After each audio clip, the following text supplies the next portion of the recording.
Innal hamdalillah nahmaduhu wa nasta'inuhu wa nastaghfiruh wa na'udzu billahi min shururi anfusina wa min sayyiati a'malina. May yahdihillahu fala mudilla lahu wa may yudlil fala hadiya lahu. Asyhadu an la ilaha illallah wahdahu la syarika lahu ilaha wahidan wa rabban syahida la ma'buda illa iyyah wa ashhadu anna sayyidana wa nabiyyana Muhammadan abduhu wa rasuluh arsalahu Allahu basyiran wa nazira wa da'iyan ila Allah biiznihi wa sirajan munira. Allahumma fassalli wa sallim wa barik ala sayyidina wa habibina wa syafi'ina wa maulana Muhammadin wa ala alihi wa sahbihi ajma'in. Amma ba'du fa ya ibadallah, usikum wa nafsi bi taqwallahi wa ta'atihi la'allakum tuflihun. Ya ayyuhallazina amanu taqullaha haqqa tuqatih wa la tamutunna illa wa antum muslimun. Qala Allah Ta'ala fil Qur'anil Karim, a'udzu billahi minasy syaithanir rajim. Bismillahirrahmanirrahim. Laqad kana lakum fi Rasulillahi uswatun hasanah liman kana yarjullaha wal yawmal akhir wa dzakarallaha katsira. Shadaqallahul azim. Bapak-bapak, saudara-saudara sidang jemaah Jumat yang dimuliakan oleh Allah Subhanahu wa taala. Pertama-tama kita bersyukur kepada Allah atas segala limpahan rahmat, nikmat dan karunia-Nya kepada kita. Sehingga pada siang yang berbahagia ini, di tempat yang mulia ini dan pada hari yang mulia ini, walaupun dalam keadaan gerimis atau hujan, kita masih sempat melangkahkan kaki dan mengayunkan tangan. Tak lain dan tak bukan adalah menunaikan perintah kita kepada Allah, menunaikan perintah Allah, melakukan solat Jumat berjamaah. Mudah-mudahan Allah Subhanahu wa taala menerima setiap amal ibadah yang telah kita lakukan maupun yang akan kita lakukan, sehingga kita termasuk golongan orang-orang yang mendapat kehidupan yang dimuliakan oleh Allah di dunia, apalagi nanti di akhirat. Amin ya rabbal alamin. Salawat dan salam buat junjungan kita Nabi Muhammad sallallahu alaihi wasallam dengan ucapan Allahumma shalli ala sayyidina Muhammad wa ala alihi wa sahbihi ajma'in. Khatib juga tidak lupa berwasiat kepada kita semuanya agar kita senantiasa meningkatkan keimanan dan ketakwaan kepada Allah Subhanahu wa taala. Karena iman dan takwa merupakan modal, bekal yang paling utama yang akan kita persembahkan kepada Allah Subhanahu wa taala. Kaum muslimin jemaah Jumat yang dimuliakan oleh Allah Subhanahu wa taala. Allah Subhanahu wa taala telah mengutus para nabi dan para rasul. Beriman kepada para rasul atau utusan Allah merupakan rukun iman yang 6. Sebagaimana diriwayatkan oleh Imam Muslim, sebuah hadis dari sahabat Umar bin Khattab bahwa Nabi sallallahu alaihi wasallam pernah ditanya dan didatangi oleh seorang laki-laki. Laki-laki itu adalah malaikat Jibril, mengajukan beberapa pertanyaan kepada baginda Rasul. Salah satu dari pertanyaan malaikat tersebut adalah fa akhbirni anil iman. Beritahukan kepadaku apa itu iman. Apa jawaban Nabi sallallahu alaihi wasallam? An tu'mina billah wa malaikatihi wa kutubihi wa rusulihi wal yaumil akhir wa biqadarihi khairihi wa syarrihi. Engkau beriman kepada Allah, beriman kepada malaikat, kepada kitab-kitab Allah, kepada para rasul Allah, kepada hari kiamat dan kepada takdir. Nah, salah satu dari yang 6 rukun iman yang 6 tersebut adalah beriman kepada para Rasulullah. Orang yang hanya beriman kepada Allah tapi tidak percaya kepada utusan Allah, maka kata Ibnu Abbas imannya tertolak. Sebaliknya ada orang yang hanya beriman kepada Rasul, percaya dia bahwa Rasul ada, tapi tidak percaya kepada Allah Subhanahu wa taala, maka imannya pun juga ditolak. Maka oleh karena itu, Rasul yang telah diutus oleh Allah Subhanahu wa taala jumlahnya sangat banyak. Bahkan dalam tafsir Ibnu Katsir dijelaskan jumlah Rasul itu lebih kurang 313 orang.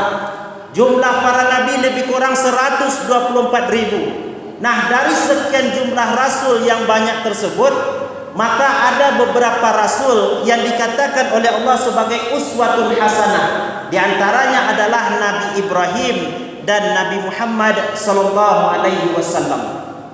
Nah, uswatun hasanah atau keteladanan yang baik, keteladanan yang baik yang bagaimana yang bisa kita ambil dari Rasulullah sallallahu alaihi wasallam, suri tauladan yang baik yang bagaimana yang bisa kita petik dari Rasulullah Muhammad sallallahu alaihi wasallam, di antaranya adalah kita hendaklah senantiasa menjaga keimanan kita kepada Allah dengan mencintai Allah dengan cara mengikuti petunjuk-petunjuk yang telah dibawa oleh Nabi Muhammad sallallahu alaihi wasallam. Dalam Al-Qur'an surah yang ketiga ayat yang ke-31, kata Allah Subhanahu wa taala, "Qul in kuntum tuhibbunallaha fattabi'uni." Katakanlah, jika ada kamu mencintai Allah, maka ikutilah aku. Akunya yang dimaksud dalam ayat tersebut adalah Rasulullah Muhammad sallallahu alaihi wasallam. Fattabi'uni yuhibbukumullah wa yaghfir lakum dzunubakum.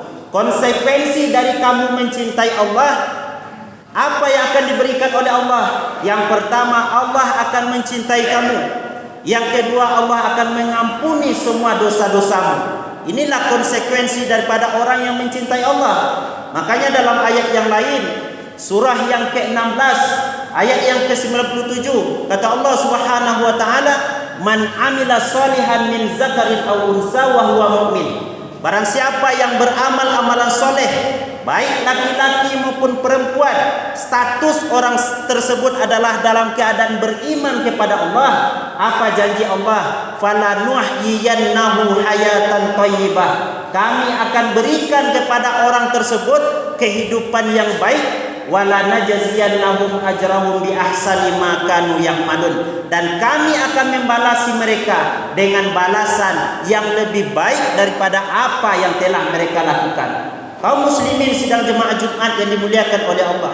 Jadi mencintai Rasulullah adalah terlebih dahulu kita mencintai Allah. Ayyakunallahu wa rasuluhu ahabba ilaihi mimma siwahuma. Allah dan Rasulnya adalah nomor satu dalam kehidupan yang mesti kita cintai. Yang lain adalah nomor sekian. Cinta kepada orang tua, cinta kepada anak, cinta kepada jabatan, cinta kepada harta benda, itu adalah nomor yang kesekian. Tapi Allah dan Rasul adalah posisi yang pertama yang harus kita lahirkan cinta kita kepada Allah dan Rasulullah SAW. Inilah yang pertama cara kita meneladani Rasulullah dalam kehidupan ini.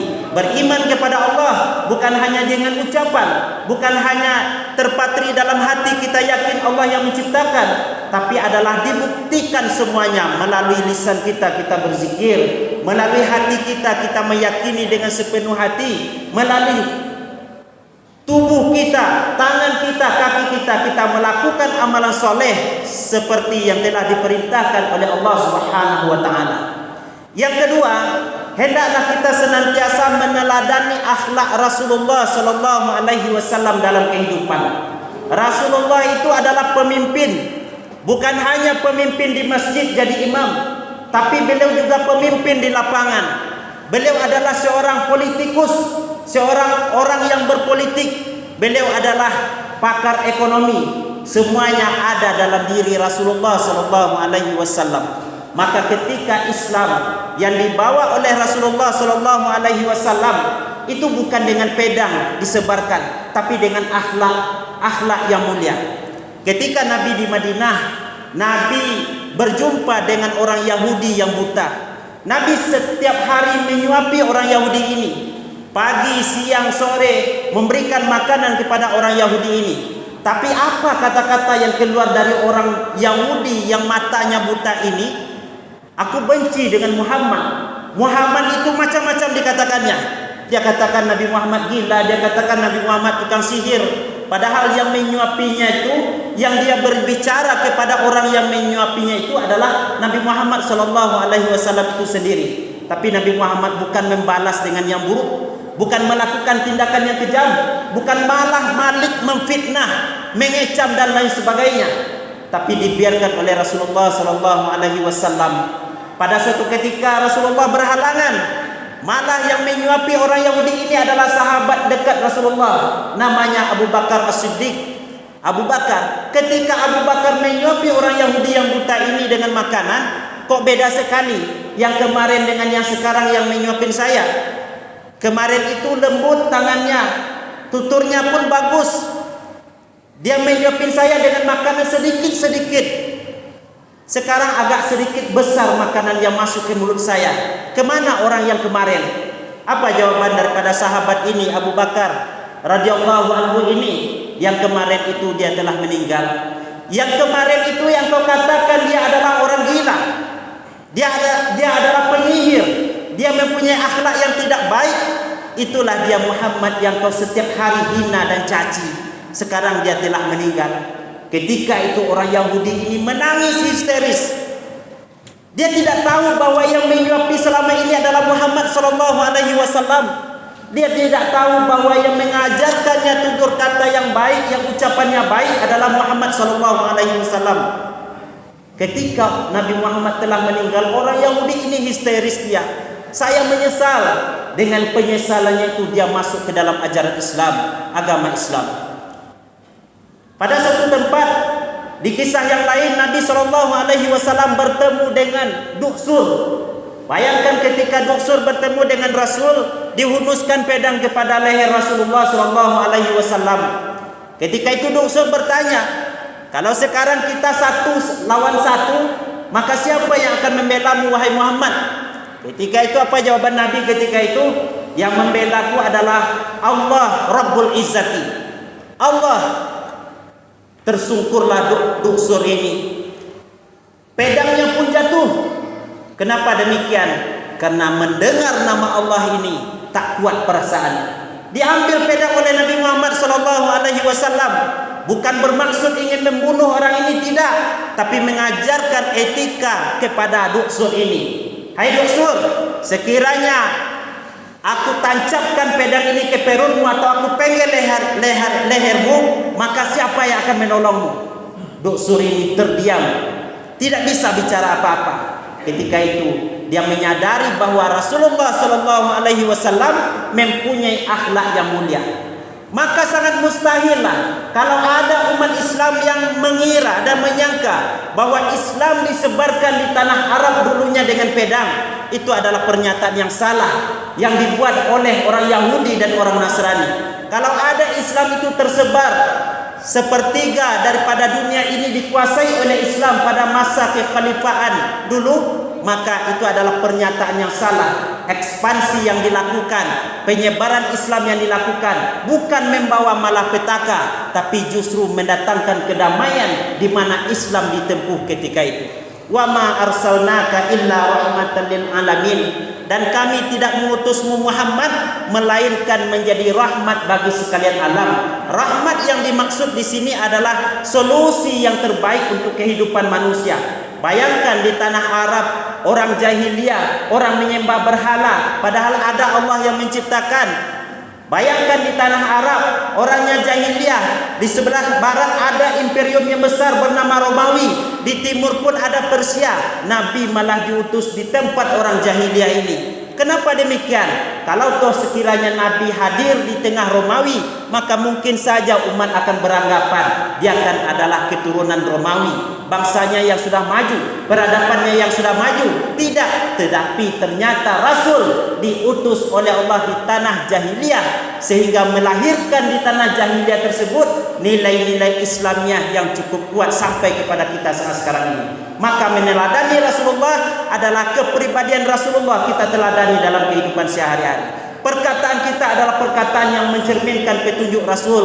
Perbuatan kita adalah perbuatan yang mencerminkan petunjuk Rasul, dan tingkah laku umat pun hendaklah mesti mencerminkan petunjuk yang telah dibawa oleh Rasulullah sallallahu alaihi wasallam. Maka wajar ketika Aisyah istri Rasulullah ditanya oleh sahabat, apa akhlak Rasulullah itu? Apa jawaban Aisyah? Kana khuluquhul Quran. Akhlak Rasul itu adalah Al-Quran. Nah, kalau saat sekarang ini kita melihat banyak terjadi huru-hara, banyak terjadi kisruh, banyak terjadi perceraian suami istri, banyak terjadi pertentangan antara satu kaum dengan kaum yang lain. Barangkali ada yang terlupakan, ada yang tidak mereka ikuti, ada yang tidak mereka laksanakan dari seorang pemberi tauladan yang terbaik, itulah Rasulullah sallallahu alaihi wasallam.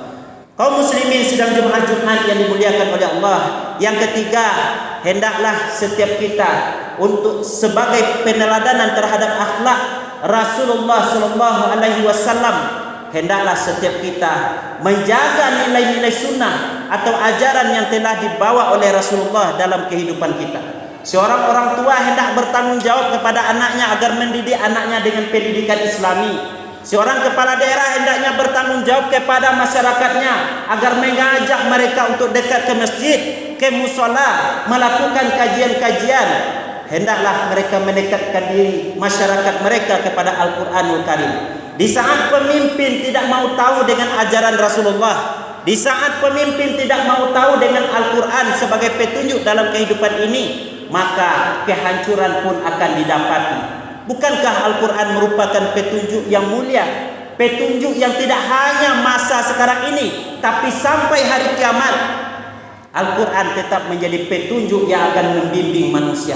Kalau ada orang yang mengatakan Islam tidak relevan untuk saat sekarang ini, Al-Quran tidak sesuai dengan ajaran untuk saat sekarang ini, sekarang zamannya sudah maju, sudah modern, maka pemikiran yang seperti itu adalah pemikiran yang salah. Paham-paham sekulerisme sudah masuk kepada masyarakat kita. Bahkan anak-anak kita saat sekarang ini mereka diperlihatkan HP. Mereka belajar menggunakan HP. Belajarnya cuma setengah jam, main gamenya adalah 3 jam. Maka oleh karena itu, tanggung jawab terbesar kita adalah sebagai pemimpin. Mari kita ajak anak-anak kita, masyarakat kita, agar mereka senantiasa menjalankan sunnah Rasulullah sallallahu alaihi wasallam. Man ahabba sunnati faqad ahabbani. Barang siapa yang mencintai sunnahku, kata Nabi, maka berarti dia telah mencintai aku. Wa man ahabbani kana ma'i fil jannah. Dan barang siapa yang telah mencintai aku, nanti dia akan bersamaku di dalam surganya Allah Subhanahu wa taala. Dalam sebuah hadis dari Anas bin Malik, seorang laki-laki bertanya kepada Nabi sallallahu alaihi wasallam, "Mata sa'ah ya Rasulullah? Kapan kiamat terjadi wahai Rasul?" Apa jawaban Nabi ketika itu? "Ma'adattalaha." Apa yang kau siapkan kalau kiamat sudah terjadi? Apa jawabannya? "Uhibbullah wa rasulah." Saya mencintai Allah dan Rasul. Apa jawaban Nabi ketika itu? "Anta ma'aman ahbabta." Engkau bersama siapa yang kau cintai. Kalau betul kita cinta kepada Allah, betul kita cinta kepada Rasulullah, betul cinta kepada ulama, betul cinta kepada Al-Quranul Karim, maka mari kita ikuti petunjuk Rasulullah sallallahu alaihi wasallam. Mudah-mudahan Allah senantiasa mencurahkan rahmat, taufik, hidayahnya kepada setiap kita, sehingga dalam perjalanan kehidupan di dunia ini, ketika agama kita disinggung, ketika Al-Quran dilecehkan, hati kita tidak akan pernah merasa tenang. Tapi kalau tenang hati kita, perasaan kita, agama kita dihina, dicela, maka itu tandanya adalah orang sudah jauh nilai-nilai dan petunjuk Rasulullah di dalam diri dan kehidupannya. Fa'tabiru ya ulil absar la'allakum turhamun.